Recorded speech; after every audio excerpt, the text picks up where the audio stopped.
At maaari na po akong tumanggap ng inyong mga katanungan. Unang tanong mula kay Ace Romero, Philippine Star.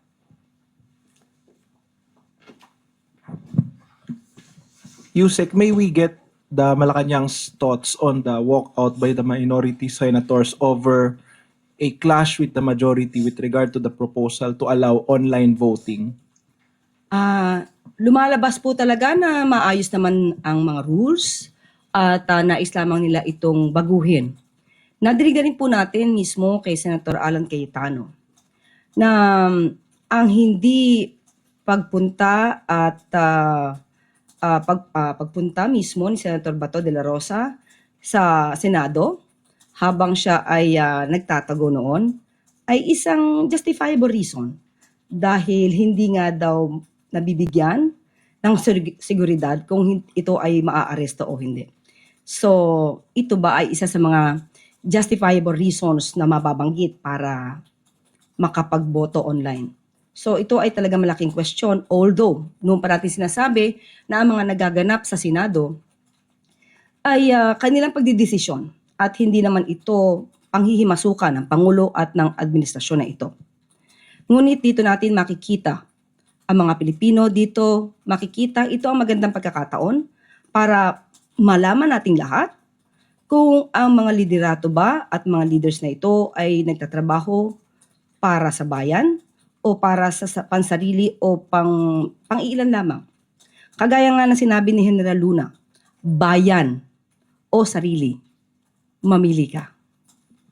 Given that you have always emphasized and Malacanang has always emphasized the need for accountability, sabi nyo lagi, managot ang dapat managot. Ano naman po yung stance nyo with regard to the proposal itself na payagan ng online voting, considering na may mga nagsasabi na it might allow yung mga senador na may haharaping kaso na bumoto kahit wala sila dun sa Senado?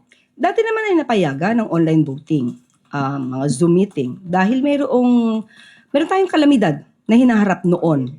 At sa pagkakataong ito ay wala naman tayong masasabi na anumang force majeure, calamity, na mag-justify ng mga online voting. But still, muli, ito ay nasa kanilang pagpapasya. Wala sa pagpapasya ng administrasyon, wala sa pagpapasya ng Pangulo. At dapat din siguro malaman nila na mahirap magkaroon ng online voting kung wala ang tao mismo sa mga pagpupulong at pagkakaroon ng diskusyon. Sorry, isa na lang po pahabol. So, naniniwala ba kayo na yung online voting will enable yung mga pagtatago or makaiwas sa mga pag-aresto Katulad nga or na accountability po? Yes. Katulad nga na nadinig natin mismo kay Senator Alan Cayetano, bago pa man nangyari itong May 11 incident, siya mismo ang nag-justify na okay lang, ayos lang, na hindi pumasok si Senator Bato dahil hindi nga daw nabibigyan ng seguridad na hindi siya maaaresto. So, lumalabas sa kanyang bibig mismo na ito'y justifiable reason. So, hindi natin malalaman, hindi natin alam kung ito ba ay nararapat na gawin mismo ng Senado. But still, hindi tayo manghihimasok kung ano ang kanilang magiging desisyon. Sunod na tanong mula kay Maricel Halili, TV5. Hi ma'am, just a follow-up. Of course, dahil po magkakasunod din yung mga cases filed against those senators na part ng majority, there are concerns na baka mamaya tina-target na ng administration yung Senate majority. What do you want to say about that? Ang mga issue na ibabato sa kanila, hindi pa po nagkakaroon ng majority of 13.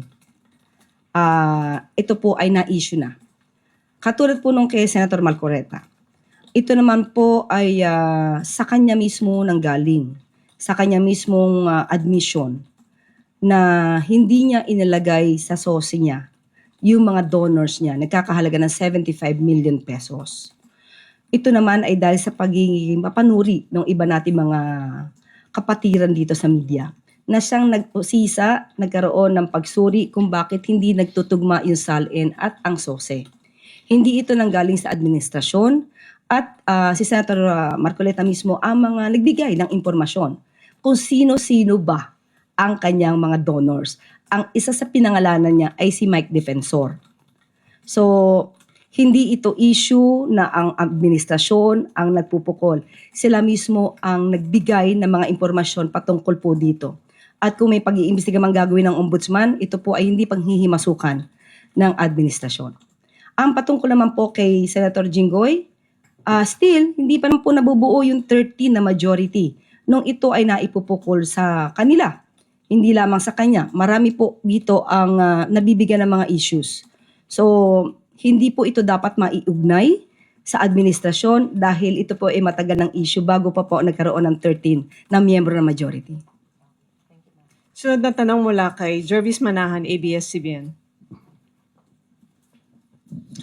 Hello ma'am, may we get updates po sa paghahanap po kay Senator Bato de la Rosa, if may updates na po. Sa ngayon po, ang huli nating pagkakaalam mula kay SOJ ay hanggang ngayon ay hinahanap pa po. Pero kung ano po yung exact location or whereabouts ni Senator Bato, hindi po natin ito maibibigay sa ngayon. May development po ba yung search po sa kanya? Nasa SOJ na po yan. Ito po ay parte ng operasyon. So, kung may update po sila naman po ang magbigay. Mga updates na dapat na maisa publiko at may mga updates na pang-internal lamang. Thank you ma'am. Sunod na tanong mula kay Ivy Reyes, Bilyonaryo. Hi, Yusek. Good afternoon. Ma'am, with the recent events in the Senate, doesn't the Palacio need to issue a firmer stand? Kasi sabi niya po, we don't want to intervene, di ba po? But given all the events that's happening, at nag-walkout na po yung minority bloc yesterday, we're talking about CHA, constitutional amendments. Ano po ang firmer stand ng Palacio? Sa ngayon, nakita niyo po, kung pag-uusapan natin dito ay yung no elections, nakita niyo po ang reaction mismo ng Pangulo. Hindi na siya nagsalita. Facial expression, body language, alam naman po natin na walang katotohanan yan. At kung may nag-walk out po, still, ito po ay paninindigan ng ibang miyembro ng Senado na sa kanilang pagkakaalam ay hindi dapat na nagaganap. So muli, hindi manghihimasok kung ano man ang nangyayari sa Senado, hindi po manghihimasok ang Pangulo at ang administrasyon. Sunod na tanong mula kay Luisa Cabato, Inquirer.net. Good afternoon po, Yusek. Nagkomento po si Batangas Representative Leandro sa sinabi po ni ES Recto kahapon na it could be the opposition or Leandro Leviste himself that could be behind the plunder complaints against him. And sabi po ni Leviste, many other individuals from the admin are behind the attacks against him, referring to Recto. Ano po yung masasabi ng palasyo dito? Wala po tayong kinalaman at wala tayong alam kung ano man at saan nanggagaling si Congressman Leviste. Sunod na tanong mula kay Ann Soberano, Bombo Radyo. Yusek, good afternoon. Yusek, bago po ang tanong ko, may information na po ba kayo kung ano po ang napag-usapan ni Pangulong Marcos at ni Emperor Naruhito kanina? Ibibigay ko na lang po ang pagkakataon na yan kung meron pong dapat na isa publiko ang ating Pangulo sa kanila na pag-usapan. So, si Pangulo na naman po ang ating tanungin sa kapihan. Okay. Ma'am, gaano po kahalaga itong pagbisita ni Pangulong Marcos para sa pagpapatibay po ng strategic ugnayan ng Pilipinas at Japan? Una-una po, isang karangalan na po sa ating bansa, sa Pangulo, ang maimbitahan ng bansang Japan, ng gobyerno po ng Japan. Isang karangalan po ito. At pinapalakas po nito ang pagkakaibigan ng dalawang bansa. Maliban po dyan, marami pa po mapag-uusapan. Nandiyan na po yung tungkol sa security, maritime, and economic matters. Marami po itong madadala na magiging pabor sa atin, sa ating mga kababayan, lalo-lalo na po yung mga investments, yung mga pagninegosyo sa ating bansa. And of course, sabi nga natin, makakatulong din po ito para sa ikagaganda ng both countries ng bansa ng Pilipinas at ng Japan. Sinabi po kasi ma'am ng Department of Foreign Affairs na may mga kasunduan po. Masisiguro po ba ng Malacanang na ang mga kasunduang ito ay direktang makikinabang po ang mga ordinaryong Pilipino? Opo, at yan po malamang ang ibibigay na good news ng ating Pangulo sa kapihan. Last na lang po, ma'am. Inaasahan po ba na mas palalakasin pa ng Japan ang suporta nito sa Pilipinas sa gitna ng tensyon sa West Philippine Sea? Opo, nararamdaman po natin yan at alam naman po natin na ang mga mamamayan ng bansang Japan ay napaka-honest at kumbaga ay napaka-professional pagdating po sa pakikipag-usap at pakikipagnegosasyon. At kayo rin po, kaninang umaga ay naramdaman niyo po yan. Salamat, Yusek. Sunod na tanong mula kay Ivan Mayrina, GMA7.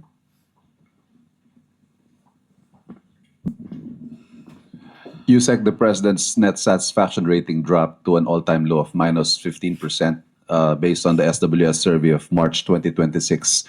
Is the president bothered at all by these numbers? Marami pong mga survey firms naglalabas ng kanilang mga resulta. Iba't ibang mga respondents ang kanilang nakakapanayam.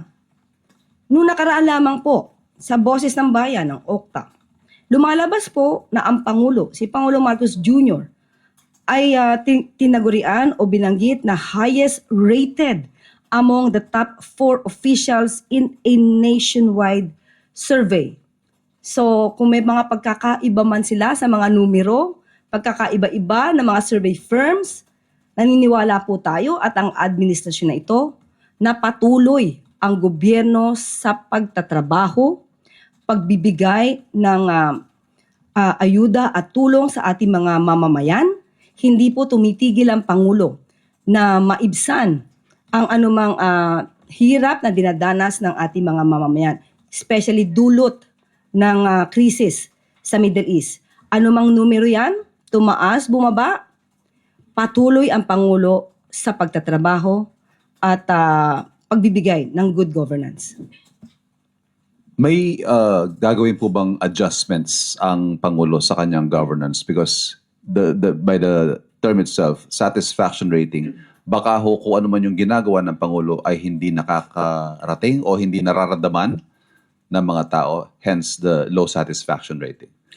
Sa ating pagkakatingin, depende nga po yan sa mga respondents na nakakausap. Sabi nga po natin, muli, tinagurian nga po si Pangulo na highest rated among the top 4 officials in a nationwide survey. So naniniwala po tayo na nararamdaman ng ibang mga kababayan natin ang ginagawa ng gobyerno. Nagkakataon lamang po siguro ang nakakausap ay mga taong hindi pa nahatiran or hindi pa naramdaman ang tulong ng gobyerno. But still, ang mga numerong ito makakatulong para mas pagbutihan pa. Alam natin na sinasagad na ng Pangulo ang pagtatrabaho pero makakatulong to para mas pagbutihan pa ng Pangulo ang pagtatrabaho at pagbibigay ng tulong sa ating mga mamamayan. Salamat, Malacanang Press Corps. Balik sa iyo, Yusek Claire. Dito na po nagtatapos ang ating press briefing.